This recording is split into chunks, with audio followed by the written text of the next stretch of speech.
On Friday, March 8th, Uptown Reinvestment Corporation, a nonprofit that manages the Flint Farmers Market, announced plans to move it into the former Flint Journal printing facility on First Street.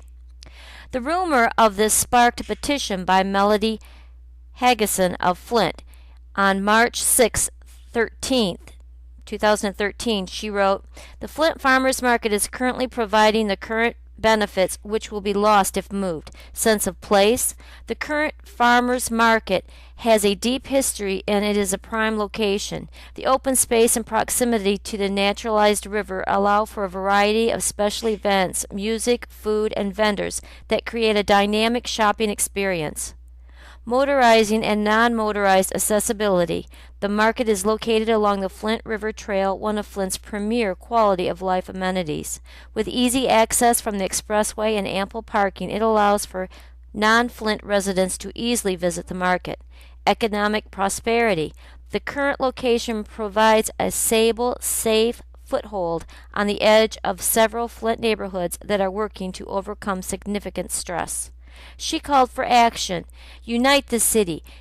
It is a zero-sum game to spend millions of dollars simply to move an institution from one part of the city to another. We must go forward together, not tear down other investments and invest in a current site. A fraction of $1 million required for relocation could provide an even better attraction to this current site, with greater spillover effect into the neighborhoods.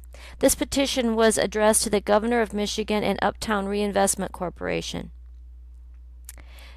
Back even on March 11th, the Flint Journal was writing that the Flint Farmers Market coming to downtown creates parking concerns. Soon, Uptown announced that it would host a public meeting to discuss the new moves.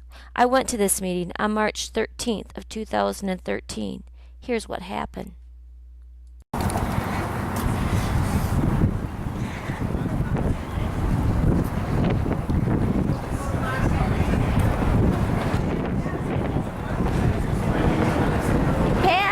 Hey, you guys here for the meeting, I bet? What do you want to say about this? What do you want to say? Pat, you have always got a sticker. What is it? What do you get to say about it? Well, what do both of you have to say about it? Here, come on. I love my market on the river. Okay. I was just trying to finish telling Pat that at the university today they had a critical issues speaker. Let me turn this way so I can see you better. There we go. Who's from Ann Arbor, and they have this business model where they have all this equipment in one spot, and then artisans, vendors, creative people come and use to one spot and use the equipment. Mm-hmm. It's kind of a neat model. You could do like 3D printing. Wow. University and the chamber, I guess, was receptive to that idea, and it would have been great to put a 3D printing, community 3D printing equipment in the old Flint Journal printing press. You could have the university students and Michigan State Medical manufacture and design new medical equipment. Wait, are you talking about uses for the? Are you talking about uses for the old Flint Journal building? Right. Rather than having a market in there, is that what you're saying? That would be much better. Right. Okay. So that's a better investment. why do you think that that is bad for the market to be moved? Well, I just think it's any time. I don't know. I think that idea, like I was just talking about, is an example of forward-thinking economic development, and the market move feels like economic poaching. Okay, you know, what's working, it's fragile. It's been there, it's not fragile, it's been there 70 years in Flint, Michigan. And a change might make people not go. I heard also there's a problem with parking. Yeah, that's what I understand. I mean, parking is always an issue in downtown, and I think some of the spots that they're factoring in are actually currently being used by U of M Flint First Street Residence Hall students, that international lot. Uh-huh. So I don't know if that's all been worked out or... Yeah, okay. Maybe they want people to use new parking structures somehow. That's quite a ways from the market, though. I don't know what they're thinking. It's about as far away from that new location as the old location. Right. Okay. So. Well, anyway, so you're going to be here for the meeting, though, right? Or did you go to the earlier meeting? This morning No, I don't know if I'll be able to. They didn't let you in? because we were handing out stuff. Oh, am I allowed to go in? Yeah. Okay. Current location. There's an online petition if you'd like to look at it. This is the information that will get you to it. Okay. Enjoy the show. Hi, enjoy the show. And I think you are the one that started the petition online about the market, aren't you? Never doubt. What does Margaret Mead say? A small group of powerful people change the world. Why Mead is is it the so- only thing that ever has. What is your, why are you so emphatic about it? About the farmers market. I'm coming to see what the conversation looks like. That's the other side of the argument you won't hear in there. And Okay. enjoy the show. Cool. What was your main motivation for making the petition? We were really caught off guard by this process having gotten so far without any public discussion, and it was very quiet until they just dropped it on us on Friday. So we wanted to give people in the community the opportunity to have a voice and ask Uptown to keep our market in its current location on the river and invest in it there. How many people you had in your petitions so far? I think we're coming up on 600, and of course we don't have a PR firm, so we're relying on word of mouth. So Word tell of your mouth. friends. And when did it start? We started on Friday, just about the same time that. So it's been less than a week and you've gotten 600 signatures without even, just from word of mouth. Boy, are my legs tired. Okay. Okay, well, I'm going to go in and see it. All right, enjoy Okay. the show. Thanks.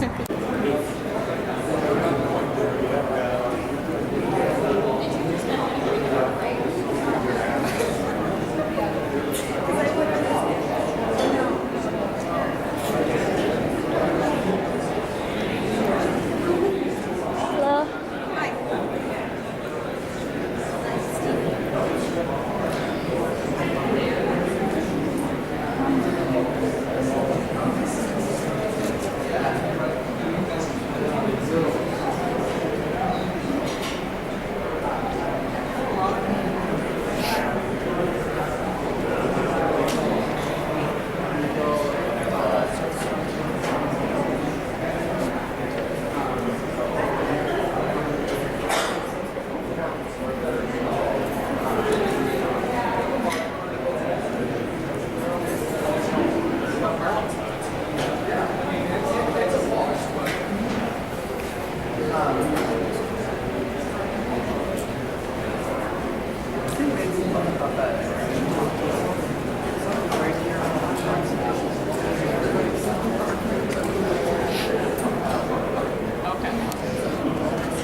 Hi.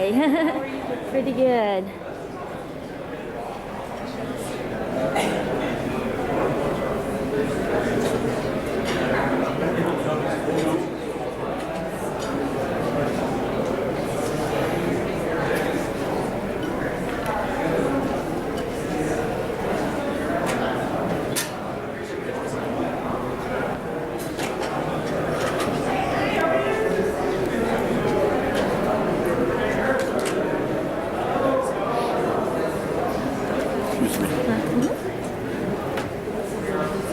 Here tonight, and thank you ahead of time for coming.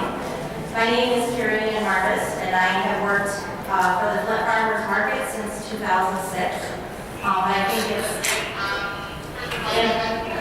important also for you to know that the market has been a part of my life since I was a child, much as it has for many of you in the room tonight, and it holds lots of great memories, I know, for all of us.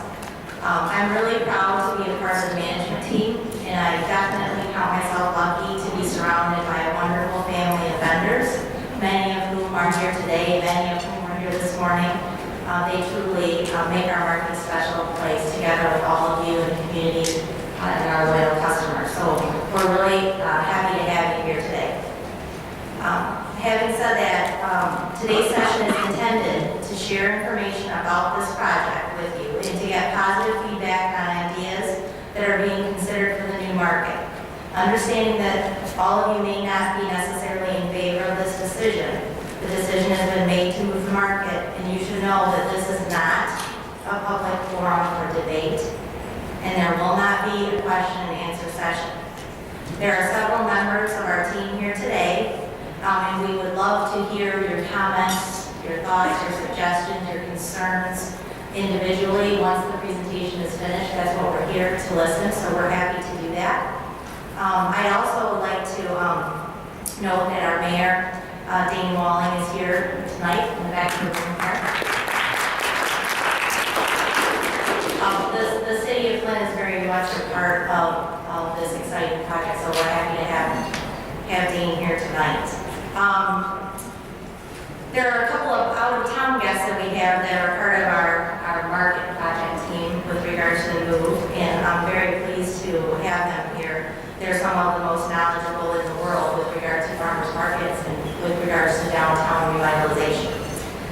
Steve Davies is the Senior Vice President of Project for Public Spaces. He has a broad background in architecture, urban design, and user research, and is a member of PPS's senior leadership team. Since joining PPS in 1978, he's directed close to 500 major projects located throughout the world. He currently leads PPS's public market program, but also has broad expertise in all of their program areas, including downtown urban design and management, transportation, and multi-use development projects.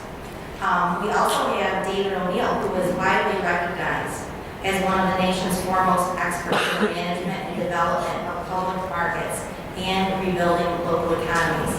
He's the former general manager of the Reading Terminal Market in Philadelphia, where he directed the overall market revitalization for 10 years. For nearly 15 years, he's worked with PPS to provide technical assistance with regard to development and operation of public markets and farmers markets. He's been a consultant to over 200 historic and new market projects in the United States, Canada, New Zealand, Africa, and Europe, ranging from small neighborhood farmers markets to major public market halls and market districts. So I would like to ask them to come forward. They're going to share some really important information with you about farmers markets, about downtown, and about what we're doing here tonight.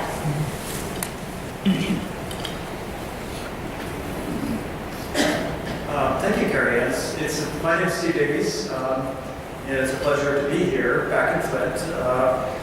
We did some planning with the market in 2006 and 2007, and did some other place-making projects in the downtown. And so I was coming to Flint regularly, but I've been here quite a while, and to see all the progress on Saginaw Street, and of course to talk to you here about the market that we all love is a great privilege. So.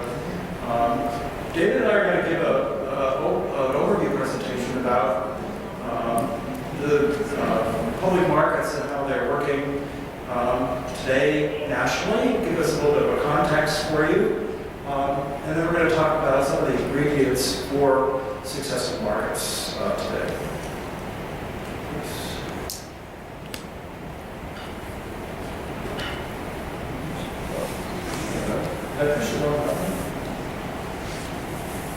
Okay, sorry, question.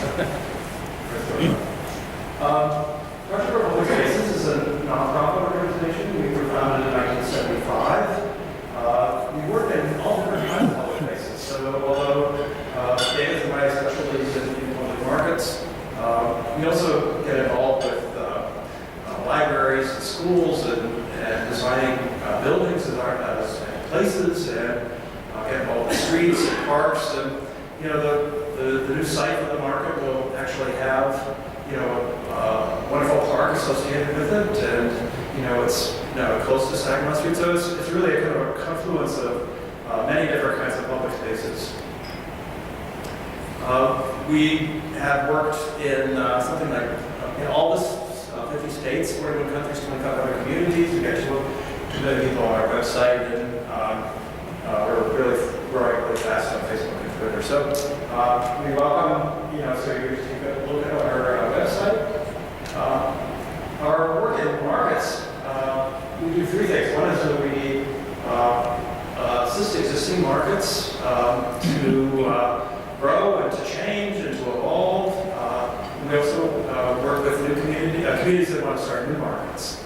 And we provide sort of full-service technical assistance with that. We also do conferences. We just did a major international conference in Cleveland in September. And we also, in the past, have actually offered grant money through the Ford Foundation and Kellogg Foundation, which is a Michigan-based foundation. We literally wrote the book on public markets. This is a 20-year-old publication that really, defined a vision for public markets that is really kind of viable today. And although markets take many different forms and types, as you'll see in today's presentation, they all have the sort of same core ingredients. They all serve public goals. This is our definition of public markets. They operate in public spaces. They are really a public space. And they serve locally owned and operated businesses, which is,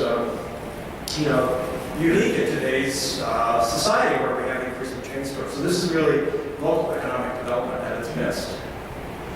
There's been a huge increase in the number of farmers markets nationally in the last 20 years. In the last 10 years alone, the number of markets went up 150% nationally.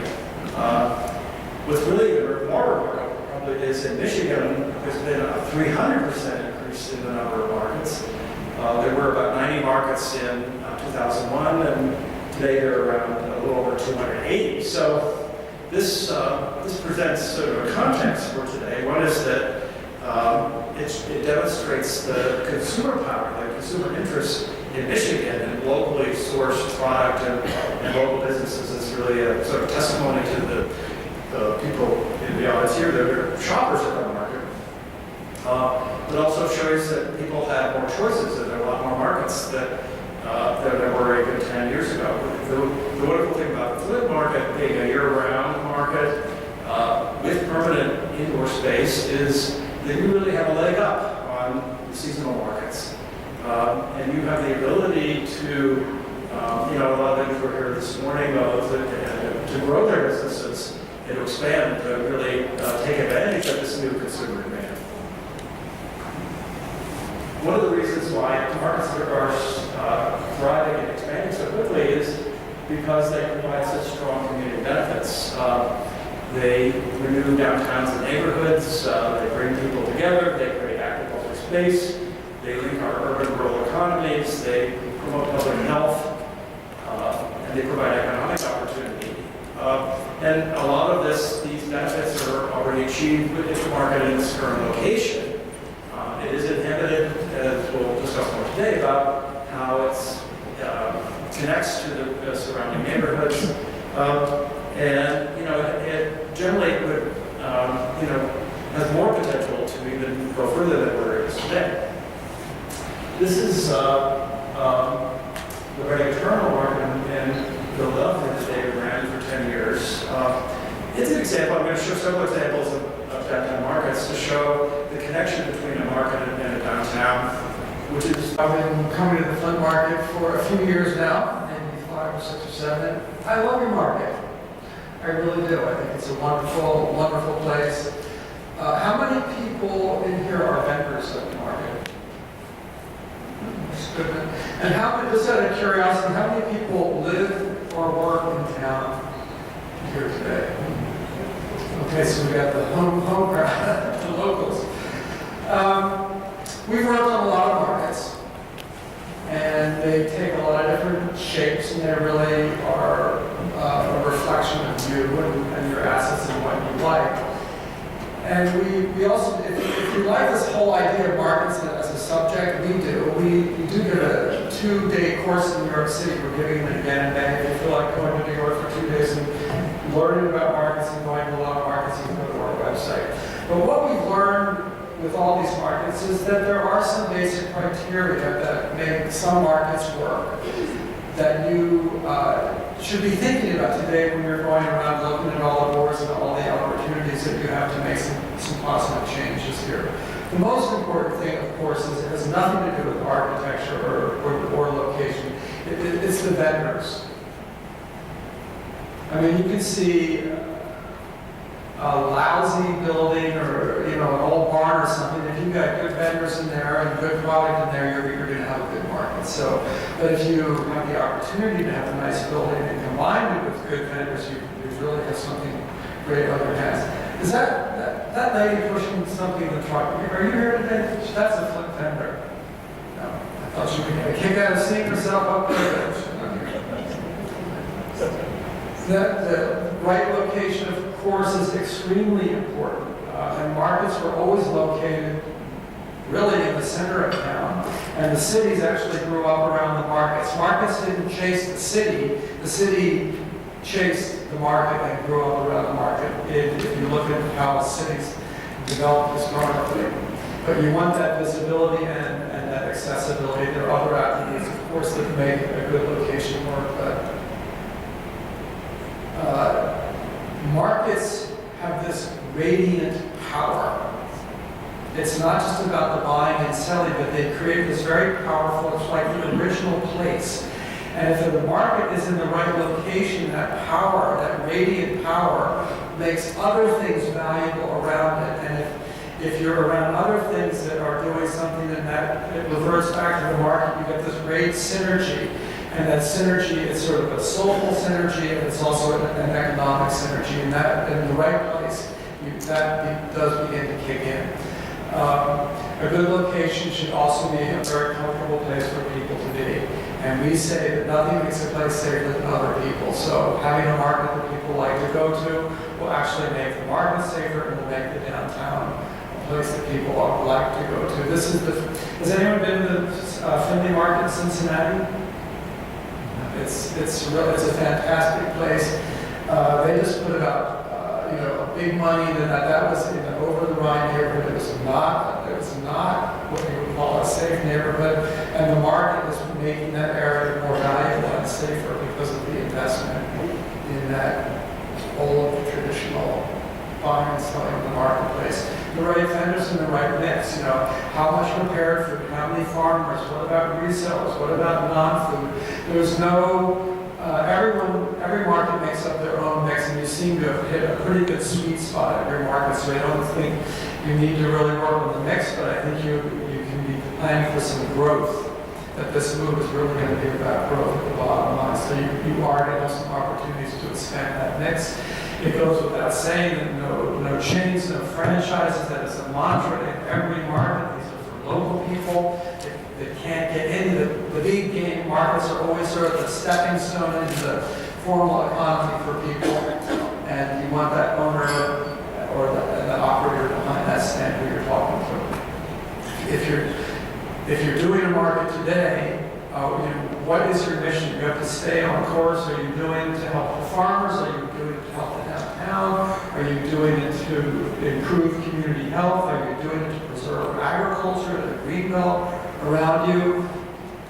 It's good to revisit your mission, but and bottom line, the basic thing is that you're helping vendors, you're giving people better access, and you're making Flint a better place by having a better market here. When we work on a new market, we always like to work with the public space first. And if you think of the public space, what makes it a nice place to be, that gathering power, and you lay the market around the public spaces, you'll have a better flow and a better experience, and the vendors will make more money by doing that. So the public space, the current market doesn't really have any public space if you think about it. You've got your aisles, and you can maybe sit on a milk crate here or there, but the new market has some opportunities to really have some great seating areas and some public spaces to do things in there. And to think of the area around the market as like a market district or as the market square part of downtown is another good underlying theme to be thinking about. When people walk into a market, they want to feel comfortable, and if they're comfortable, they'll spend money. Part of feeling comfortable is seeing your community. So everyone who walks into the market likes to see their own. So the market, the customers and the vendors in there should be a reflection of Flint, and that means also that it is cross-cultural and and it's across agricultural, where people share ideas and products and recipes and stories, and it's sort of a socializing thing for new Americans to kind of get into the mainstream here. The economics of these markets are very profound in some ways if you think of the big picture of what they do. Does anyone know where this market is? This is like a 1950s drawing, but the market really doesn't look that much different. It's the Pike Place Market in Seattle. It started out in 1907. You're older than this market. And it's grown to an 8.5-acre historic market district in downtown Seattle. And this market brings more people into downtown Seattle than sporting and entertainment events combined. And the economic power of that is quite extraordinary. The voters just, there was a ballot initiative, they just approved a $60 million tax hike on themselves to do some seismic upgrades and to fix this market without really changing it much. But people love the markets. And it's about building local economies and keeping that money here. We've had some devastating problems, of course, with things that you had nothing to do with or no control over, but you do have control over your local economy, and a market is really about as good a seat as you can get to begin to rebuild that local economy. And that strong local economy attracts other investments around here. When I was managing the market, the Reading Terminal market that Steve showed a slide of, the two most important things that I did, I think, were getting the right vendors in the market and promoting the heck out of the market. And neither of those cost any money. And they're very important things to do to keep the market in the public eye. You know, tomato tasting contests, things for the kids, cooking demonstrations, Oscars, and creating that activity to keep it constantly in the public eye. And the right values in the market, affirming the sense of place in Flint, and reaffirming that this is a place to be now, and it's going to be better in the future, not worse. It's something else that a good market can do to restore that sense of local control and ownership. And behind every great market, people sort of think these markets run themselves, and they do to a large extent, but management is very important to keep these things from completely getting off the rails. Getting a little off the rails is sort of fun, but you do need to keep them on the rails. Here, you guys are actually blessed with the Uptown team that really pulled this market from almost going under, and they're really stepping up to the plate again today. I guess I'll pass it over to them. Who's next here? Carrie Ann?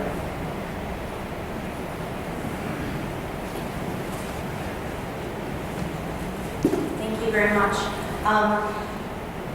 Next, I would like to introduce, speaking of Uptown, Tim Herman. Tim is the CEO of the Genesee Regional Chamber of Commerce, but he also wears another hat here today as the president of Uptown Redevelopment Corporation, which is a nonprofit organization that focuses on revitalizing downtown Flint. And Tim, for the people who might not be fully aware of Uptown, would you share some more information about that for them?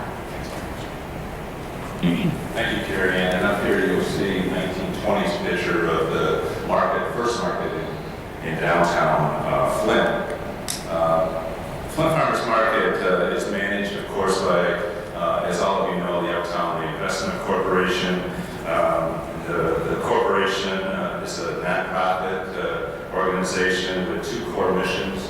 One of the missions is operating the farmers market, of course, and the other mission is revitalizing downtown Flint. It was formed in 2000 and has since invested over $65 million in the downtown Flint area, and we have 300,000 square foot under management. We took over the market in 2002. The city was closing the market, as all of you know. They were running about $150,000 deficit.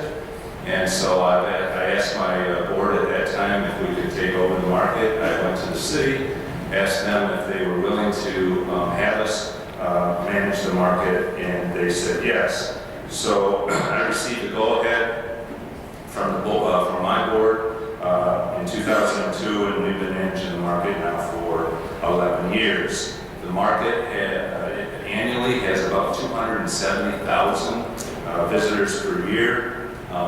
Just some facts, we have a lease on the building and the land until 2029. Over the past several years, the market has lost money. Even with us managing the market, they have lost money, about $30,000 or $70,000 a year. Of our $65 million investments, we have about $90,000 to $100,000 in surplus on those investments in downtown. We take that surplus and we dump it right into the farmers market.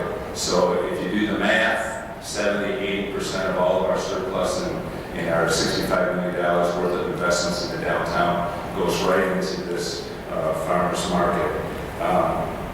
So operating expenses, as all of us know, are increasing with utilities and water and whatever. And if we stay on this same path, quite frankly, the market will close. We also have an opportunity. This space here is about 35,000 square feet. So we have an opportunity to lease out that additional space within the building. And quite frankly, that additional rent can and will endow the market into the future. So we'll take that rent and we'll pay operational costs for the market. So it makes a lot of sense. So that's just one of the reasons for the move. And Dick, I know he'll talk about many other reasons. Revitalization and the progress that we've had in downtown. Of course, in 2005, 80% of the buildings were boarded up. 0 people were living downtown, 0 people on the streets after 5. And on weekends, today, we're proud to say, along with a lot of partners in the room, this is just not Uptown Reinvestment. It's the mayor, it's the city council, it's everybody partnering together. We now have over 1,000 new people living downtown, people on the streets on nights and weekends, 1,000 people attending the second Friday Art Walk. So we're very, very proud of that, and our partners in the art world as well. We have 7 new restaurants and service businesses in the downtown, and now 30% of the buildings are only abandoned. About downtown, of course, as all of you know, it's hometown of Kettering, University of Michigan Flint, and Mott Community College. We're with over 25,000 downtown students. We're home to a world-class cultural center just down the street. 600,000 visitors on an annual basis there to the Flint Student Music, Flint Student Art, Sloan Museum, and Longwood Planetarium. Downtown Flint has 5,000 office workers. Events and activities throughout downtown bring in about a million people a year.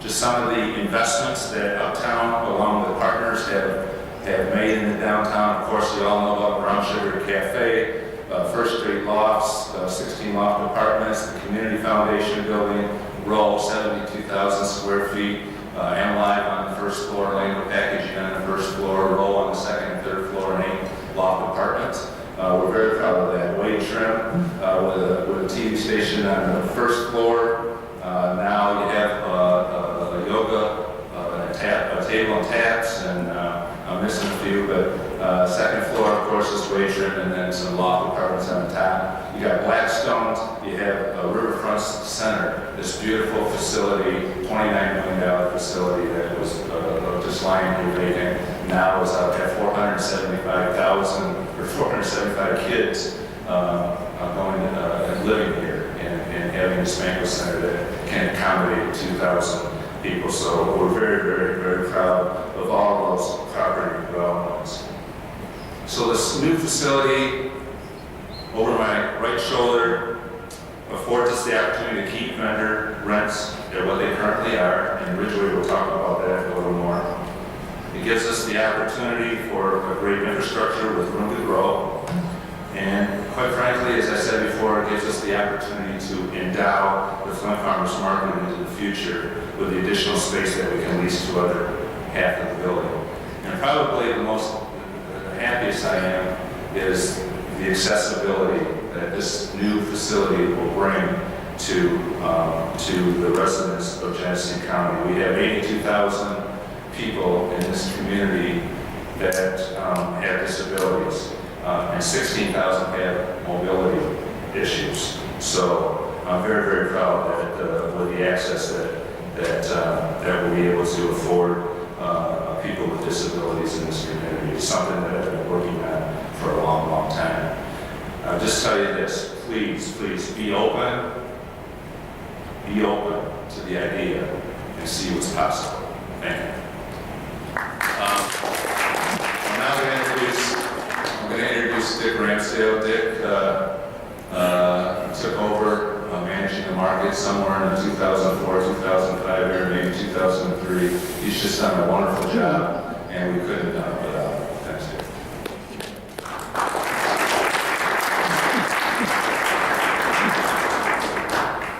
I like to tell people that I am older than the market. Market's been there for 73 years. I'm the history guy. I get to talk a little bit about the history. That's not the most important thing in this session, so I'm going to do it very briefly. I think you know that the market started downtown, and part of the theme that we are talking about now is that we are going to bring the market back downtown. It started right behind me over here where the Rutherford parking ramp is now. Back in 1905, moved across the river, and then this picture here, this is the smaller version of the one that you just saw. Was the market being built right over where the Thompson Library is on the University of Michigan campus. That was built in 1920.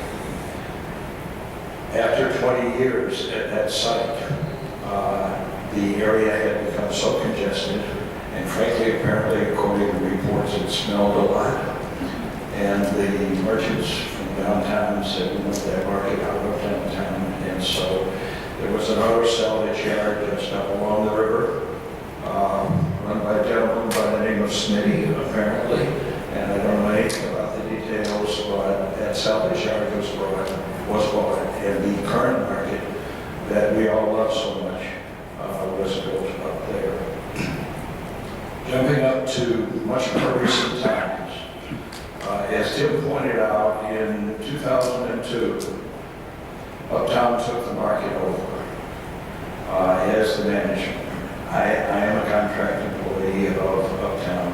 Carrie Ann Martis and I've been at the market for 11 years now. Carrie Ann joined us 6 years ago. And as employees of Uptown, we have worked very, very hard to make that site up there clean, to make it presentable, and most important, I think, to reinvent it as a place that everybody in this area loves. That's what a market's all about.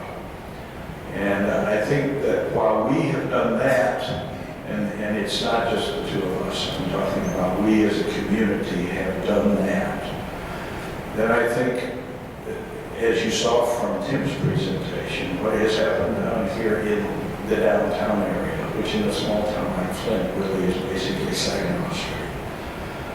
But if you think of what that was like back 10 years ago, the accomplishments that have happened downtown and the accomplishments that have happened at the market.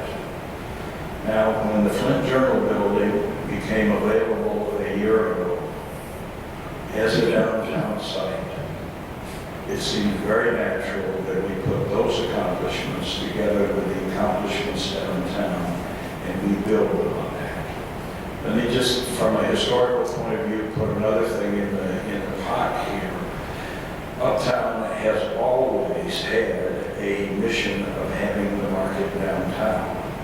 If you look at any of the documents when the organization was first founded, it goes right along to the kind of thing that David and Steve were talking about here in terms of the fact that markets, not just in a town like ours, but everywhere in the country, as downtown institutions, help to build the downtown. And by the same token, the downtown helps to build the market. And so, this is not a new idea. The only thing that is new, is the fact that when that Journal building became vacant, there now became a location, a possibility for bringing the market downtown. And so I think that's really important to point out here and to remember. I think it's very important also that in terms of the historical context here, we understand that this market, there are two things I would share with you, and then I'm going to wrap up. The market is the market for everybody. And that not only, as Tim pointed out here, means that the current building is not handicap accessible, the new building will. That's going to open the market to a much larger range of people. There also are a lot of people in this town, and we know this firsthand, who are really hurting. And part of that hurting is they don't have the transportation to get around the way they need to. And so they don't have cars to come to the current site. And one of the ways we've tried to work with this is last summer, and we were doing it this summer, we set up 2 little neighborhood markets to try to bring our market into the neighborhoods closer to those folks, or folks in 2 neighborhoods, but that's not something that we can do in every single neighborhood. And so I think it is very important that one of the features of bringing the market downtown is that it's next door to the bus station. A lot of your neighbors and my neighbors who ride the bus, the current market is really not accessible to them unless they transfer, and it's very difficult. And so those 2 accessibility issues I think are really important. The other thing I want to just address here that fits into this whole concept is David's comment with the slide where he was talking about the synergy that markets create. Because the question has come up, and you all know there's a lot of debate on the internet in the last few days, and there will continue to be in this way, about if you've got money to fix up a market, why not put it in the old site? Why put money downtown? And I think one of the key answers to that question is, as much as we love that place on the river, and as much as it has a wonderful atmosphere, and it's got all this 70 years of history plus,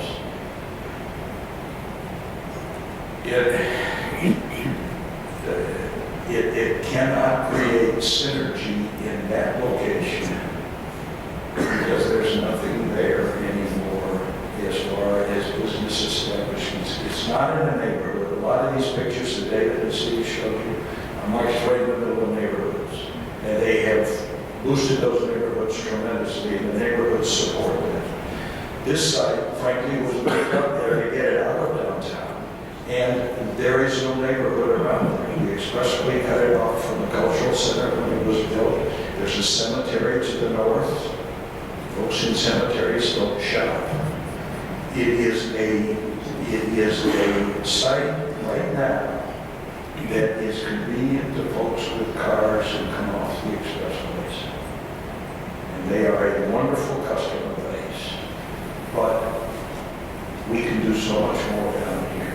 As far as the access, you get off exit 7A, or excuse me, off exit 8A to come to the market now, you'll get off at exit 7.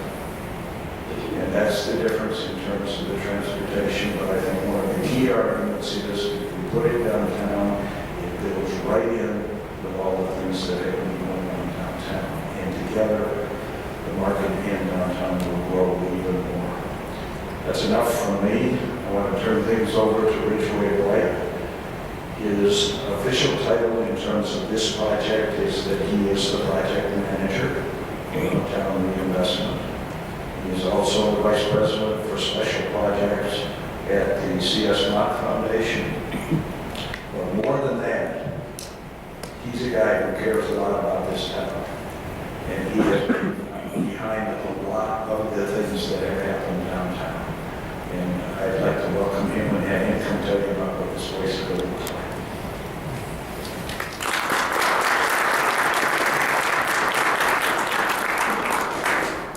Hello, and thank you for coming out tonight. Dick, appreciate you giving the history of the market. Wanted to go over today a little bit about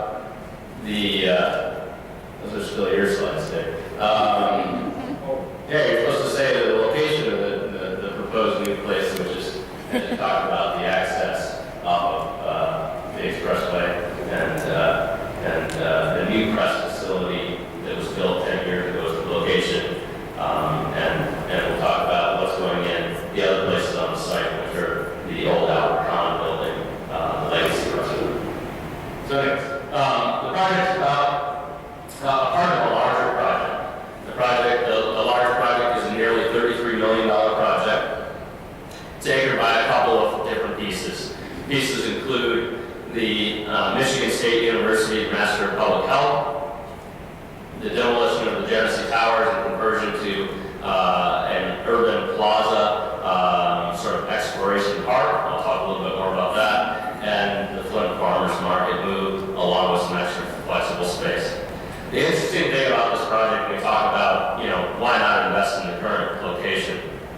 I'll touch on that a little more, but the core principle is that the MSU project is supported by all three hospitals, MSU, and the Mott Foundation, to the total of about $30 million in programming dollars.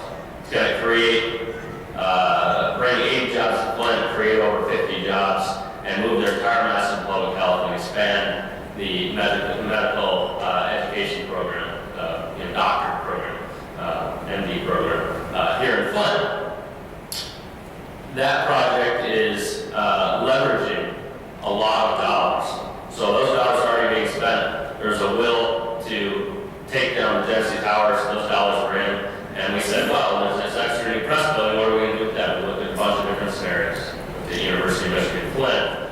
Looked at the farmers market. Looked at Children's Museum, maybe it was looking for some space, warehousing, et cetera, et cetera. And this came to the forefront as one of the things that seemed like it might be a need.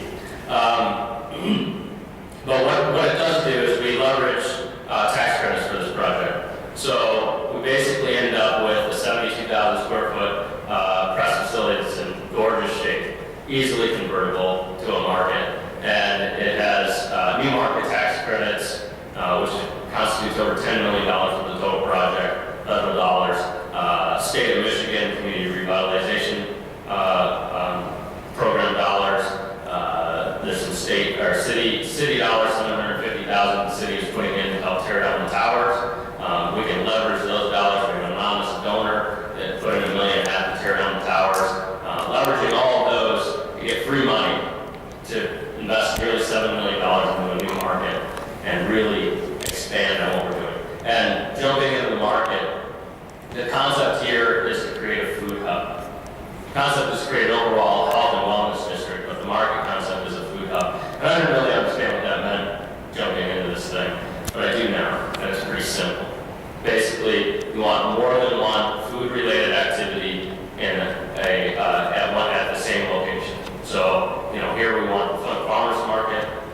We want to have food aggregation, which is a bunch of small farmers bringing a bunch of food together and being able to supply different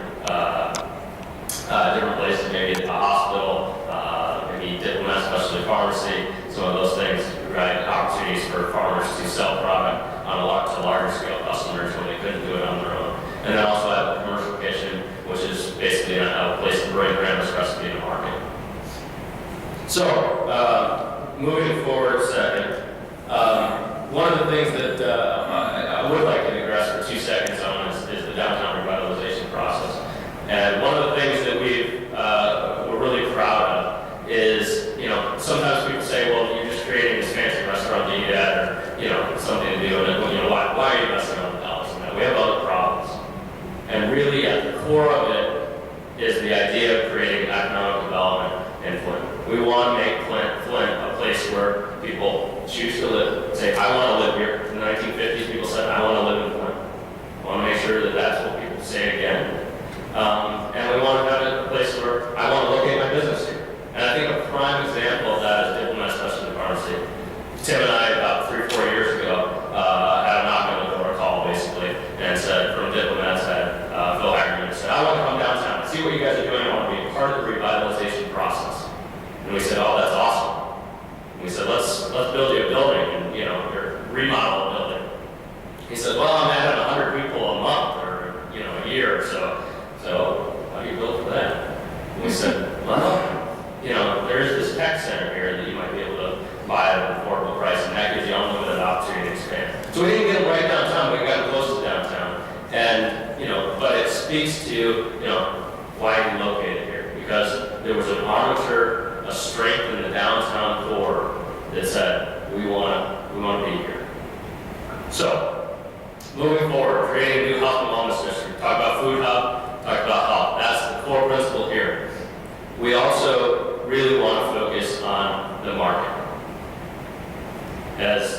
spoke out. Markets are about vendors and communities and the relationship between the two, the patrons and the vendors. And we want to be able to strengthen the vendors' support and strengthen the community by providing more things to do at the market, more vendor opportunities, not more vendors, not more of the same exact thing, but diversified. We have people that have reached out and said in these recent conversations, you know, I'd love to put a pasta shop down in the market. And they had to say, well, you can come in the summertime, but we don't have any space for you inside the market in one time. You know, that's an unfortunate thing to have to turn away people. We don't like to do that in the real estate business, which is what we've been focused on a little more. And so this will provide an opportunity to expand and diversify and get more synergies so more people come and reinvigorate the market on that standpoint. You know, we've had a couple other vendors, we've got a barbecue place, wants to, you know, they've been a long time outdoor person, they really love to be year round inside the market. So we'll be able to afford that. We're going to take the market space and basically almost double the interior selling space. We're still going to have the outdoor selling space, 50, get some more of that, allow for a community room as well, so that food demonstration, healthy living classes, all that kind of things. You know, Tim mentioned that we do subsidize the market currently. We figured out we can Uptown Redevelopment Corporation, current management, can manage the market at break even. So that's a good thing. But PBS came in 5 years ago and said, if you do these 5 things, you can take sales and double. You know, when they came in, the market was doing estimated sales, $1.5 million, $2 million. You know, now estimated sales are $5 to $7 million annually. They've implemented a lot of things. They've done all that extra program, that extra $30,000 to $60,000 a year that we're spending on programming, things like that, allows them to do that. So the ability to endow that and with extra retail space, with extra warehouse space, 30,000 square feet next to this is an exciting thing for us. Let's see, I have to get back to my slide. We talked about doubling inside selling space. We've talked to vendors. We had community input, or we had vendor input sessions around Christmas time with all the vendors. Proud to say that nearly all the vendors are excited about making the move. They may be a little nervous, it's their livelihoods, but they're excited about making. I went too far. They're excited about making the move. 2 vendors may not make it because they're going to retire, but all the other ones said we want to do it. We also, Marcus, how do I get back to this thing? Marcus Club.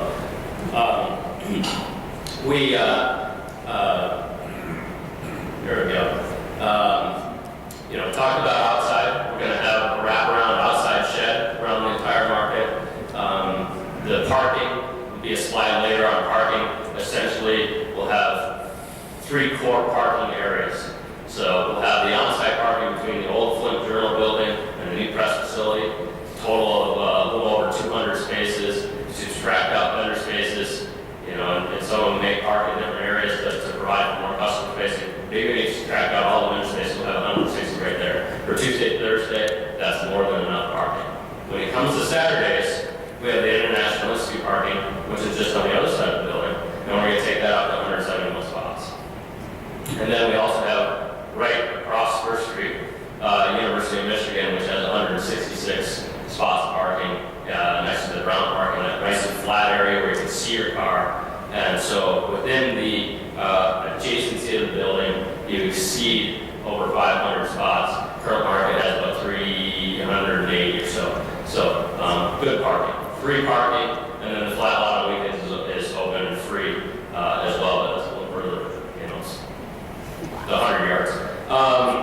So parking there, new facility, talked about the community room, that's exciting, and the commercial kitchen. And it's really about, you know, bringing all of these synergies together so we strengthen the market space. You know, end up with more vendors, more people that are excited about it because of the commercial kitchen, because of the options of that. So, some of the guiding principles of the move basically said the market business model is not broken. We don't want to change it. We may do little science experiments that say, okay, you're downtown, let's go be open until 6 o'clock. But we're not changing the basic principles of the market with the move. The business model is not broken. We just need room to expand and room to really create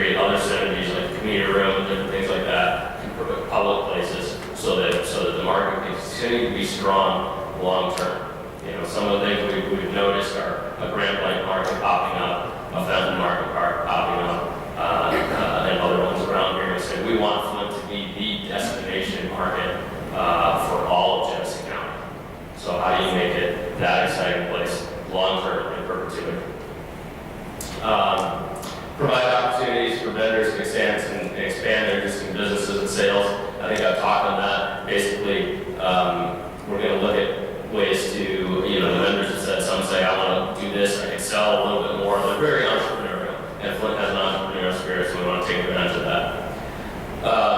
And the food aggregation I talked about. I hit all that. You know, we want to make new friends, but keep the old. That's expanding the customer base. We've worked a lot of time over the last 10 years making connections to the market. We put in a trolley system going back and forth, or a shuttle system going back and forth from downtown, from the hospitals and things to get more people to the market. It didn't always work. And we really are trying to say, how do you create a sustainable market for the vendors? You know, a lot of vendors would say, you know, if I just did $50 more a day, that would be a big deal. And so, you know, how do you do that? Tuesday, Thursday business with the downtown customers may do that. You know, Tim and I talked, and we talked to the board and everything, and Dick Curry and said, you know, it's great that we have 270,000 people to visit the market. That may help downtown, but we think there's even more synergy that downtown could help the market on those Tuesday, Thursday days, especially in the wintertime. So I've talked to a lot of downtown people that are excited about being able to go to the market without having to get in their cars. And this last one, create a state-of-the-art farmers market. It's a bit of a misnomer, but essentially we want to create an environment that's comfortable, that's right for Flint, a design that, you know, it's not where we put some of the logs. We're not trying to create a Whole Foods. We're not trying to create a Water Street Pavilion. We're trying to create a farm-based market, which is what we currently have, just to be able to have more selling space, more vendors, and more activity going on in one location. So I'll let Shannon, the architect, speak a little bit more about the design, and then we'll have a session where you can come up and talk to us. There's surveys to fill out, there's stars to look at, and different things put on boards, and really get some of your input. And we felt that rather than doing a big broad stand or stand up and you know, talk about it as a public thing, that it made more sense to get one-on-one on our attention. So let's kind of talk about some of the design.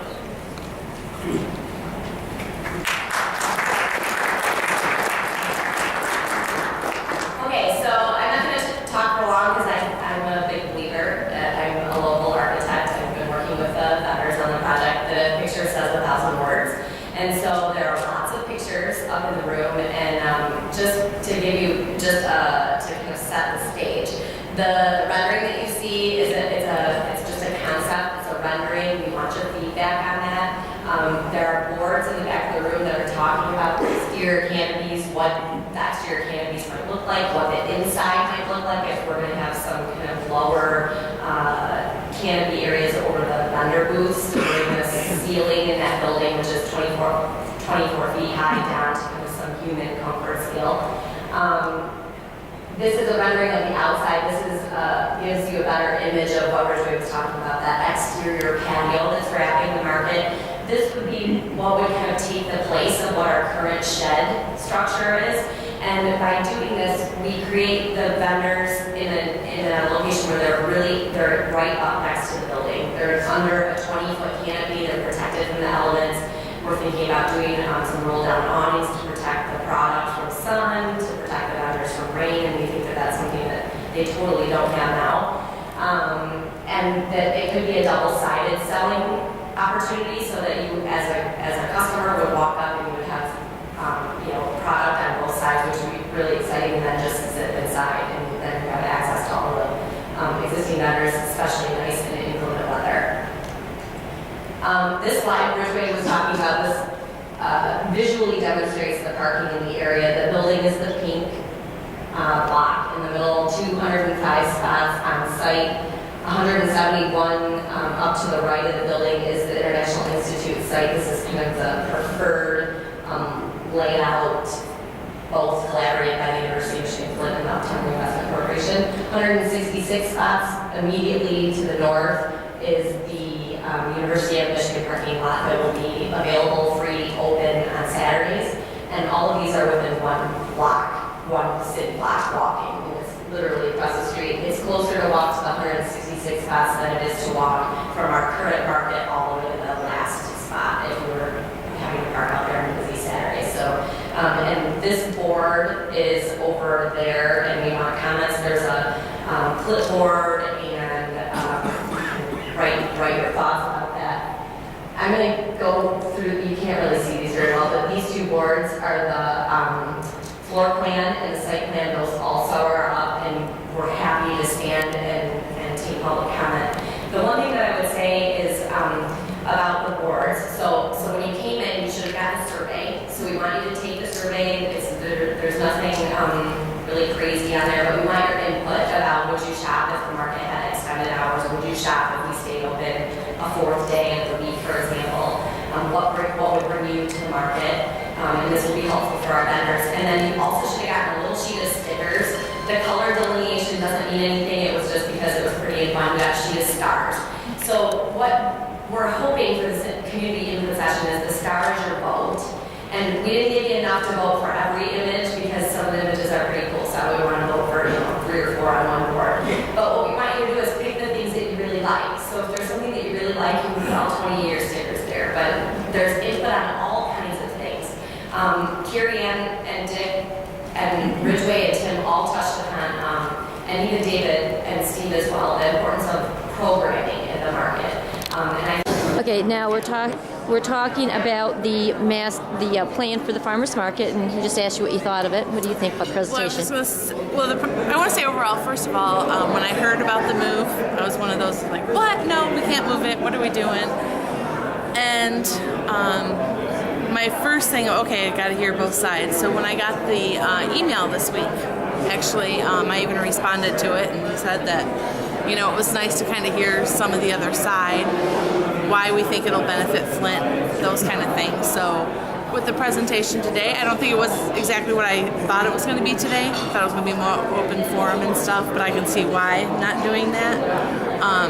But I like the idea that if it's still really open to ideas, that they want the community input. I think that's very important. I think that's, from what I've been reading on Facebook this week, a big concern for people. Is that they want to have input in their community. So I think that's the most important. One thing that I felt lacking is what I would like to maybe hear is from the vendors. Yeah. Because ultimately it's about them. What does the move mean for them? Is it added cost for them? Is it not? Are they going to be happy? I mean, I heard you say that most of them are on board. Yeah, that they're all moving. That was the one slide that wasn't on here. We had a Christmas time slide. Or not slide, but presentation. We had a Christmas party. It turned into a vendor session where we had, over 90 people representing vendors and their families come out, and it was exciting. But the core principles that we said is, your rent will remain frozen at the current rate for 5 years, for 2 years. After that, it might go up a little bit, may not, but we're guaranteeing it's not going to go like this. That we're providing $20 per square foot vendor moving and tenant improvement allowance. So if you have 100 square feet, you get multiply. If you have 500 square feet, multiply. So pretty good allowance. And then we have what else did we say? That everybody can make the move, and you get equal space or more space, whatever you want. If you want more space, you have to sort of say why you think you can support the more space. And it's been a long day, so I can't remember what the other things are, but. At the core of it, we want to make sure the vendors are taken care of. It's their livelihood.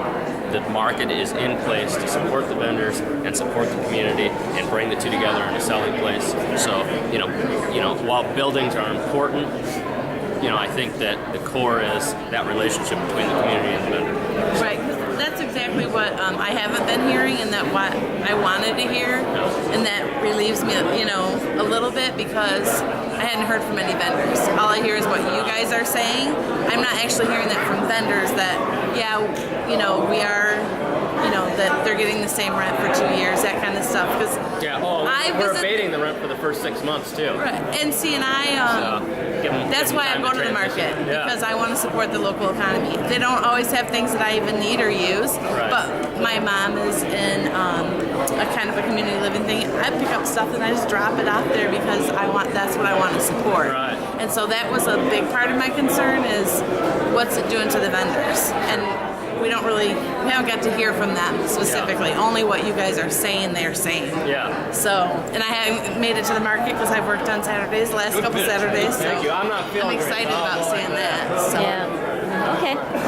Good. So you feel better about it now after you've been here? Yeah, I do. Okay. Cool. I do, and I definitely have some input, so I'm going to write on some of these signs. Sure. And hopefully we'll see. The future will see if what they happens. listen to it. Okay. So. Thanks.